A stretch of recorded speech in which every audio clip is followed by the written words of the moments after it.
1940 की दहाई में हिंदुस्तान के सूबे उत्तर प्रदेश के गवर्नर रहे। अंग्रेज हुकूमत ने उन्हें अहम ओहदा इसलिए अता किया कि वो मुस्लिम लीग और कांग्रेस की सियासत से लाताल्लुक होकर अंग्रेजों की वफादारी का दम भरते थे। नवाब सतारी अपनी याददाश्तें लिखते हुए इंकिशाफ करते हैं कि एक बार उन्हें सरकारी ड्यूटी पर लंदन बुलाया गया। उनके एक पक्के अंग्रेज दोस्त ने, जो हिंदुस्तान में कलेक्टर रह चुका था, नवाब साहब से कहा, आइए आपको एक ऐसी जगह की सैर कराऊं जहां मेरे ख्याल में आज तक कोई हिंदुस्तानी नहीं गया होगा। नवाब साहब खुश हो गए। अंग्रेज कलेक्टर ने फिर नवाब साहब से पासपोर्ट मांगा कि वो जगह देखने के लिए हुकूमत से तहरीरी इजाजत लेनी जरूरी थी। 2 रोज बाद कलेक्टर इजाजतनामा साथ ले और कहा, हम कल सुबह चलेंगे, लेकिन मेरी मोटर में सरकारी मोटर वहां ले जाने की इजाजत नहीं। अगली सुबह नवाब साहब और वो अंग्रेज मंजिल की तरफ रवाना हुए। शहर से बाहर निकलकर बाएं तरफ जंगल शुरू हो गया। जंगल में एक पतली सी सड़क मौजूद थी। जूं-जूं चलते गए जंगल घना होता गया। सड़क के दोनों जानिब ना कोई ट्रैफिक थी, ना कोई पैदल मुसाफिर। नवाब साहब हैरान बैठे इधर उधर देख रहे थे। मोटर चलते चलते आधे घंटे से ज्यादा वक्त गुजर गया।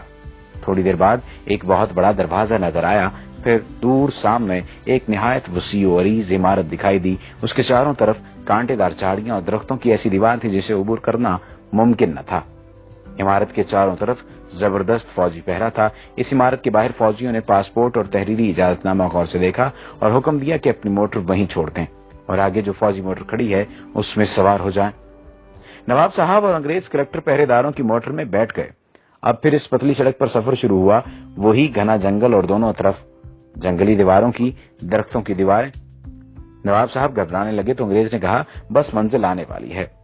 आखिर दूर एक और सुर्ख पत्थर की बड़ी इमारत नजर आई तो फौजी ड्राइवर ने मोटर रोक दी और कहा, यहां से आगे आप सिर्फ पैदल जा सकते हैं। रास्ते में कलेक्टर ने नवाब साहब से कहा, याद रखें आप यहां सिर्फ देखने आए हैं, बोलने या सवाल करने की बिल्कुल इजाजत नहीं। इमारत के शुरू में वसी दालान था। उसके पीछे मुतअद्दिद कमरे थे। दालान में दाखिल हुए तो एक बारिश नौजवान अरबी कपड़े पहने, सर पर अरबी रुमाल लपेटे एक कमरे से निकला। दूसरे कमरे से ऐसे ही 2 नौजवान और निकले। पहले ने अरबी लहजे में अस्सलाम वालेकुम कहा, दूसरे ने वालेकुम अस्सलाम, क्या हाल है। नवाब साहब ये मंजर देखकर हैरान रह गए। कुछ पूछना चाहते थे लेकिन अंग्रेज ने फौरन इशारे से मना कर दिया। चलते चलते एक कमरे के दरवाजे पर पहुंचे। देखा कि अंदर मस्जिद जैसा फर्श बिछा है। अरबी लिबास में मलबूस मुतअद्दिद तलबा फर्श पर बैठे हैं। उनके सामने उस्ताद बिल्कुल इसी तरह बैठे सबक पढ़ा रहे हैं जैसे इस्लामी मदरसों में पढ़ाते हैं। तलबा अरबी और कभी अंग्रेजी में उस्ताद से सवाल भी करते। नवाब साहब ने देखा कि किसी कमरे में कुरान मजीद पढ़ाया जा रहा है, कहीं किरात सिखाई जा रही है, कहीं तफसीर का दर्स हो रहा है, किसी जगह बुखारी शरीफ का दर्स दिया जा रहा है और कहीं मुस्लिम शरीफ का। एक कमरे में मुसलमानों और मसीहों के दरमियान मुनाजरा हो रहा था। एक और कमरे में फ़क़ही मसाइल पर बात हो रही थी। सबसे बड़े कमरे में कुरान का तर्जुमा मुख्तलिफ जुबानों में सिखाया जा रहा था। उन्होंने नोट किया कि हर जगह बारीक मसले मसाइल पर जोर है, मसलन गुस्ल का तरीका, वुजू, रोजे, नमाज और सजदे साहब के मसाइल, विरासत और रज़ात के झगड़े, लिबास और दाढ़ी की वज़ाक़ता, गा गा कर आयात पढ़ना, गुस्ल खाने के आदाब, घर से बाहर जाना, लौंडी और गुलामों के मसाइल, हज के मनासिक, बकरा दुम्बा कैसा हो, छुरी कैसी हो, दुम्बा हलाल है या हराम, हज और कज़ा नमाजों की बहस, ईद का दिन कैसे तय किया जाए और हज का कैसे, मेज पर बैठकर खाना, पतलून पहनना जायज है या नाजायज, औरत की पाकी और नापाकी के झगड़े, हुजूर की मेराज रूहानी थी या जिस्मानी, इमाम के पीछे सूरह फातिहा पढ़ी जाए या नहीं, तरावी 8 है या 20, नमाज के दौरान वुजू किया जाए तो आदमी क्या करे, वुजू टूट जाए तो आदमी क्या करे, सूद मुफरद जायज है या नाजायज वगैरह। एक उस्ताद ने सवाल किया, पहले अरबी फिर अंग्रेजी में, नहायत शुस्ता उर्दू में। जमात अब ये बताए कि नजर बद, तावीज गंड आसेब का साया बरहक है या नहीं। 35-40 की जमात बैक वक्त बैक आवाज पहले अंग्रेजी में बोली ट्रू ट्रू, फिर अरबी में यही जवाब और फिर उर्दू में। एक तालिब इल्म ने खड़े होकर कहा, अल उस्ताद, नीयत जरूरी है तो मुर्दा लोगों का हज बदल कैसे हो सकता है।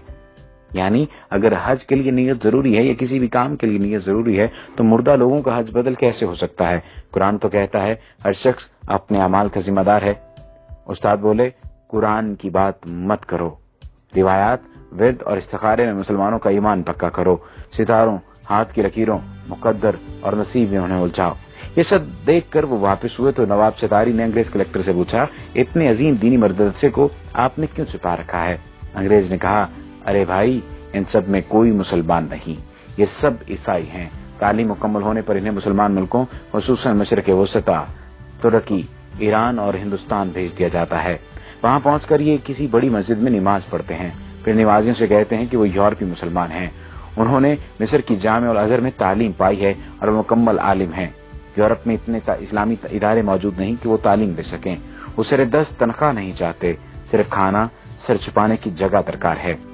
फिर वो मुअज्जिन, पेश इमाम बच्चों के लिए कुरान पढ़ाने के तौर पर अपनी खिदमत पेश करते हैं। तालीमी इदारा हो तो उसमें उस्ताद मुकर्रर हो जाते हैं, जुमे के खुतबे तक देते हैं। नवाब साहब के अंग्रेज मेहमान ने उन्हें ये बताकर हैरान कर दिया कि अजीम मदरसे के बुनियादी आदाफ ये हैं। मुसलमानों को रिवायात, जिक्र के वजीफों और नजरी मसाइल में उलझाकर कुरान से दूर रखा जाए। हुजूर अकरम सल्लल्लाहु अलैहि वसल्लम का दर्जा जिस तरह भी हो सके घटाया जाए। कभी ये कहो कि आप सल्लल्लाहु अलैहि वसल्लम नौज बिल्लाह रिजल मशहूर यानी जादू ज़दा थे। उस अंग्रेज ने ये इंकशाफ भी किया कि 1920 में रंगीला रसूल नामी किताब राजपाल से इसी इदारे ने लिखवाई थी। इस तरह कई बरस पहले मिर्जा गुलाम अहमद कादियानी को झूठा नबी बनाकर खड़ा करने वाला यही इदारा था। इनकी किताबों की बुनियाद लंदन की इसी इमारत से तैयार होकर जाती थी। खबर है कि सुलेमान रुश्दी की किताब लिखवाने में भी इसी इदारे का हाथ है। खुदाया ऐसा न हो कि मगरब रहन में ही हमारा मेरा समाज रख ले।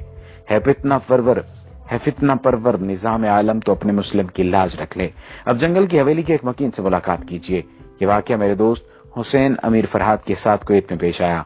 वाकया उन्हीं की जुबानी सुनिए। ये 1979 का वाकया है। इन दिनों में कुवैत की कंपनी में मंदूबे ताल्लुकात आमा यानी अफसर ताल्लुकात आमा मौजूद था, यानी पब्लिक रिलेशन ऑफिसर। हमारी कंपनी के डायरेक्टर ने श्रीलंका से घर के कामकाज के लिए खादमा मंगाई। दूसरे दिन मुझसे कहा, इस खादमा को वापस भेज दो, वो हमारे किसी काम की नहीं, क्योंकि अरबी जानती है ना ही अंग्रेजी। मैं इसके दस्तावेजात लेकर मुतलका जगह पहुंचा तो पता चला कि फिलहाल श्रीलंकन सफारत मौजूद नहीं, अलबत्ता बरतानवी श्रीलंकन बाशिंदों के मामलात देखते हैं। ब्रिटिश कौंसिल में इस्तकबालिया क्लर्क ने मेरा कार्ड देखा तो मिस्टर विल्सन से मिलाया। वो बड़े इत्तेफाक से मिले और बिठाया। जब उसने अंदाजा लगाया कि मैं भारतीय पाकिस्तानी हूँ तो उर्दू में कहा, मैं क्या खिदमत कर सकता हूँ। मैंने श्रीलंकन खादमा के मुतालिक बताया तो उसने कहा, कोई मसला नहीं, इसे हम रख लेंगे, आपको जो खर्च आया वो हम अदा करेंगे। ये बताओ कहाँ के रहने वाले हो। मैंने कहा, पाकिस्तान। वो बोला, वो तो बहुत बड़ा मुल्क है। मैंने कहा, पेशावर का रहने वाला हूँ। पश्तो में पूछा, कौन सी जगह। मैंने बताया, नौशहरा। जब मैंने गांव का नाम बताया तो उसकी आंखों में अजीब चमक पैदा हो गई। फिर वो मुख्तलिफ लोगों को पूछने लगा। मैंने बताया कि कौन मर गया है और कौन जिंदा है। मैंने सोचा हो सकता है ये नौशहरा छावनी में मुलाजमत करता रहा हो, लेकिन उसकी उम्र ज्यादा नहीं थी। उसने कहा, कुछ और कहानी सुनाई। फिर उसने काफी मंगाई। फिर इंटरकॉम पर क्लर्क से कहा कि इसके पास किसी को मत भेजना। वो इतना खुश था कि मैं बयान नहीं कर सकता था। उसकी खुशी दीदनी थी।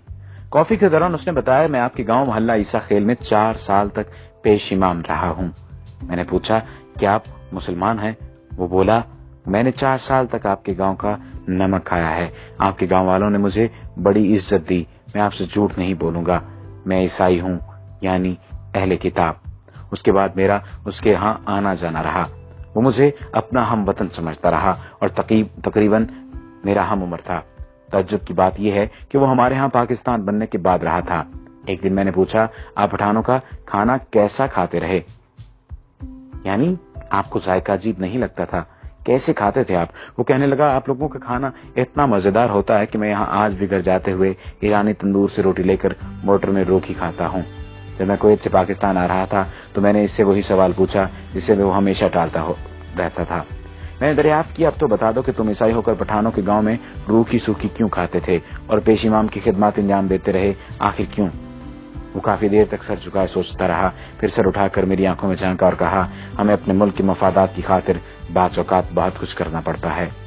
हमारे यहाँ लंदन के मज़ाफ़ात में एक मरकज है जहाँ शक्ल शुबहात देकर अंग्रेजों को बैरूनी मज़ाहिब और जुबानों की तालीम दी जाती है। वहाँ से फारुग तहसील होकर फिर हमें मुख्तलिफ इलाकों में भेजा जाता है। गाँव आकर मैंने मोहल्ला ईसा खेल के बुजुर्गों को ये वाक़या सुनाया तो एक बूढ़े तालिब गुल ने कहा, मुझे शक पड़ा था मगर सब कह रहे थे कि ये चित्राली है।